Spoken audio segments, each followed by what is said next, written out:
बिस्मिल्लाहिर्रहमानिर्रहीम।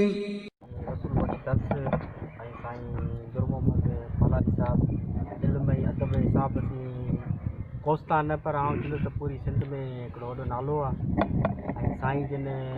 ॿुधण में अचे थो त लाइब्रेरी हुई साईं पंहिंजो दुरमोहन साहिब वटि सरीअ में ॾिठी त कोन्हे सिर्फ़ु ॿुधी आहे पर हुन में ॿुधायो वञे थो त हज़ार जी तादाद में किताब हुआ उहे किताब पंहिंजो साईं पढ़ंदो हो ऐं साईं जो इल्मु अञा माना इज़ाफ़ो कंदो हो। अहिड़ियूं हस्तियूं कोस्तान न पर सिंध में घटि थियूं पैदा थियनि ऐं साईं दुर मोहम्मद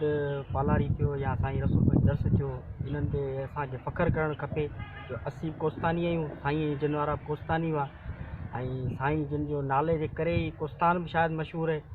ऐं इल्मी अदबी हिसाब सां साईं वारनि जूं वॾियूं क़ुर्बानियूं आहिनि ऐं साईं जूं वॾियूं ख़िदमतूं आहिनि जंहिंमें कई मेड़ाखा मेला साईं वारनि रचाया किथे किथे ऐं साईं दुर मोहम्मद पालारी साहिबु थियो या साईं रसूल बख़्श दर साहिबु थियो पर साईं वारनि सां मुलाक़ात हिकिड़े ॿ दफ़ा हुई जंहिंमें साईं रसूल दुर मोहम्मद पालारी साहिब खे इहा वॾी हिकिड़ी सुञाणप हूंदी इहो माण्हू ॾिसी ॿुधाईंदो त माना फलाणे पाड़े जो ऐं फलाणे जो पुटु ऐं फलाणो त ॾाढो आहे